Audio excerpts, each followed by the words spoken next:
Je vous salue au nom du Seigneur. Ce n'est pas de l'amour, c'est de l'adultère. Cessez cela. C'est sur ce sujet que se portera notre vidéo. La Bible regorge d'histoires incroyables. Je vous invite ce jour à étudier Esdras 10.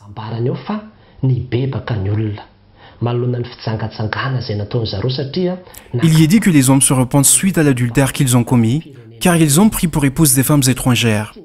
C'est quelque chose que le Seigneur n'approuve pas du tout. Le Seigneur y était alors particulièrement sensible, car la fusion entre les nations avait poussé Israël à adorer les idoles.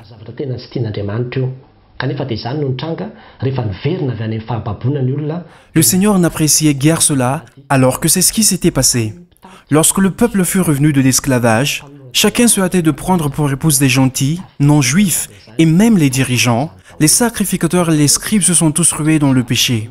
À l'arrivée d'Esdras, car le retour du peuple d'Israël de l'esclavage s'est fait en plusieurs vagues.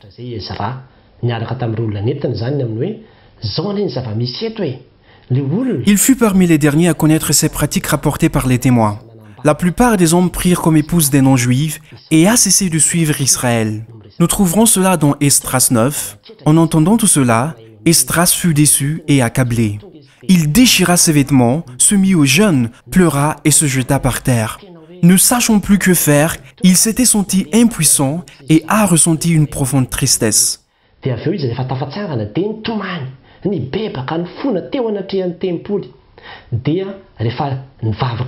Lorsqu'il put se lever, il pleura et demanda pardon et se prosterna devant la maison de Dieu.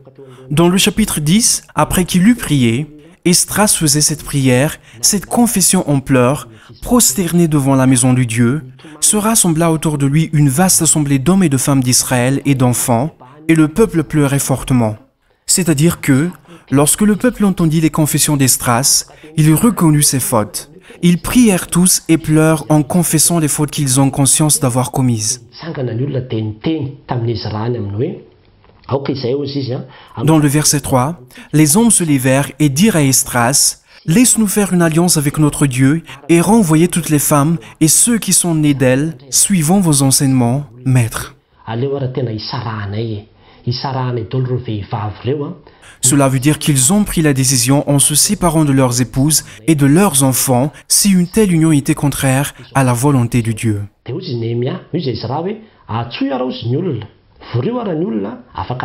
Esdras ordonna donc de rassembler le peuple dans les 3 jours. Après 3 jours, tout le monde était rassemblé. Esdras les exhorta dans le verset 11 à faire une confession à l'Éternel Dieu de leurs ancêtres et leur ordonna de suivre sa volonté, de se séparer des peuples du pays et des femmes étrangères. Le peuple répondit dans le verset 12 d'une voix forte, « Tout ce que tu diras, nous l'exécuterons. » Et ils s'exécutèrent et se séparèrent réellement des femmes étrangères. Dans le verset 7, il a été dit, « Et le premier jour du premier mois, ils en eurent fini avec tous les hommes qui avaient pris des femmes étrangères. » Ils l'ont réellement fait. La séparation s'est effectuée en l'espace de 3 mois, un divorce généralisé, si on peut dire. C'est une histoire intrigante.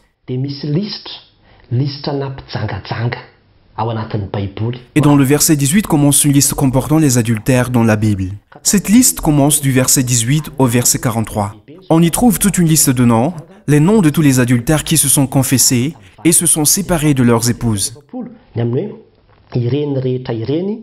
Le verset 44 dit « Tous ceux-ci avaient pris des femmes étrangères, et il y avait parmi eux dont les femmes avaient eu des enfants. Cela n'a pas été une décision facile, car certains avaient des enfants, d'autres avaient pu bâtir leur maison, puisque les relations n'étaient pas récentes, mais cela a duré depuis plusieurs années.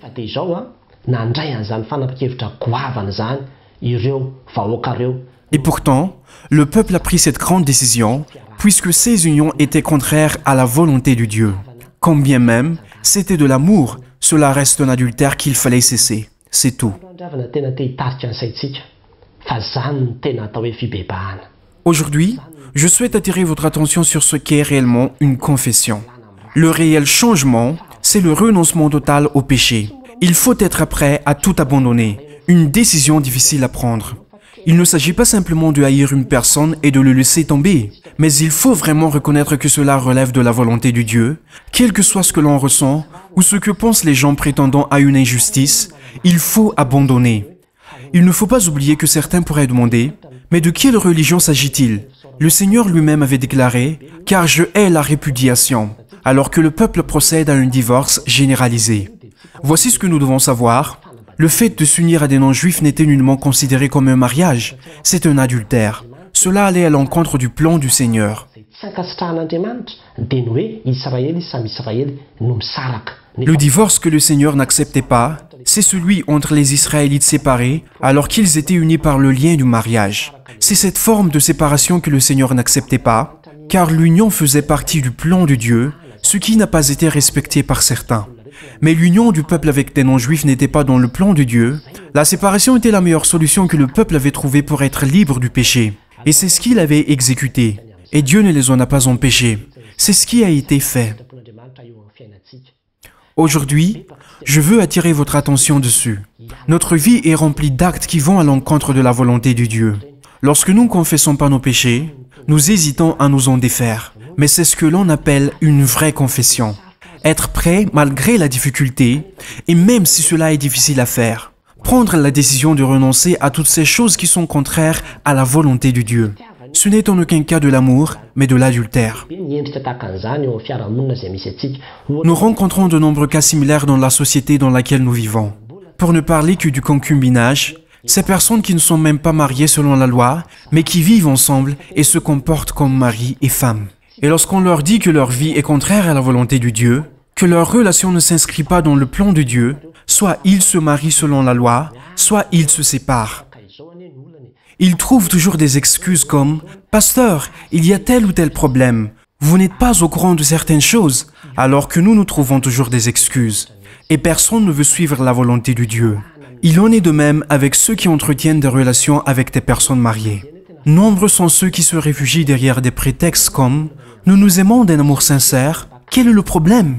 Personne ne cherche à tromper personne ou à chercher un quelconque profit. Mais je l'aime réellement, un amour sincère. » Et d'ailleurs, Dieu est amour. Je vous le dis encore une fois, que c'est un amour pirate. Que vous ayez une relation avec une personne mariée ne fait pas partie du plan de Dieu, et même si vous avez eu un enfant avec cette personne, lâchez prise, renoncez à elle. Ce genre de sentiment est contraire à la volonté de Dieu. C'est purement de l'adultère, et il ne faut pas le masquer sous n'importe quel prétexte que ce soit. Dieu nous en demandera des comptes. En ce bas monde, vous pouvez toujours trouver des excuses, mais Dieu nous demandera des comptes. C'est ce qui entraînera notre perte. Et c'est la raison pour laquelle le Seigneur a dit, « Il en est de même pour la tendance actuelle, les relations entre les personnes de même sexe. Tout se réfugie derrière l'argument de l'amour, et que la plus grande de ces choses, c'est l'amour, et c'est tout. C'est de l'amour pirate, de l'amour qui ne s'inscrit pas dans le programme de Dieu. La seule solution à cela est la séparation. Le Seigneur n'accepte nullement cela, et nous ne pouvons le justifier en aucune façon, ou tourner autour du pot. Ce qu'il faut faire, nous devons prendre une décision, c'est impossible, donc la séparation est la solution. Et c'est ce que le Seigneur exige de nous. Dieu recherche des chrétiens prêts à le suivre, des chrétiens prêts à se séparer de toute iniquité, des chrétiens prêts à déclarer « Je sais que ceci est contraire à la volonté de Dieu. Je vais m'en séparer car je veux suivre le Seigneur. » Le peuple de cette époque n'avait pas l'Esprit de Dieu pour le guider et le fortifier. Et pourtant, ils ont eu la force de le faire. Mais nous, qui avons l'Esprit de Dieu en nous, nous avons Jésus-Christ en nous, qui marche avec nous et qui nous aide à renoncer à toutes les iniquités. Il nous donne la force de nous en séparer. Qu'est-ce qui vous empêche de le faire? Prenez une décision ferme en ce jour en disant « Seigneur, je suis prêt à te suivre ». Cette confession est un don de soi qui réclame un renoncement aux choses de la vie qui ne sont pas agréables à Dieu. Ce renoncement peut être difficile. Il peut également vous faire mal et engendrer des émotions négatives. Pourtant, vous devez vous soumettre à la volonté de Dieu. Vous verrez que ce n'est que dans l'accomplissement de sa volonté que vous trouverez sa bénédiction. Que la force de Dieu soit avec vous. Tournons-nous vers Jésus-Christ pour lui remettre tous nos péchés et nos imperfections. Acceptons de nous confesser sous sa croix et de renoncer à tout cela et de vivre dans le salut. Le Seigneur veut nous libérer de toute forme d'adultère. Si le Christ revient et qu'il vous voit dans cette situation, vous tomberez dans un éternel regret ainsi que la perdition. Cet appel du Seigneur est encore la démonstration de l'amour qu'il vous porte. Le temps du jugement et de l'anéantissement n'est pas encore venu. Puisque vous entendez encore cet appel de Dieu, c'est le temps de sa miséricorde. Si vous êtes prêts pour cela aujourd'hui, le Seigneur vous aidera. Il vous aidera à vous débarrasser de ces maux, et vous goûterez à une vie et une paix véritable, parce que ceci n'est pas une vie. Et vous-même vous sentez une souffrance intérieure qui vous pèse dans cette situation, parce que la relation ne suit pas la volonté de Dieu. Ce n'est pas de l'amour, c'est de l'adultère. Rompez et séparez-vous, car telle est la volonté de Dieu. Que celui qui a des oreilles écoute ce que l'Esprit dit aux assemblées. À Dieu seul la gloire. Amen.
Tiavani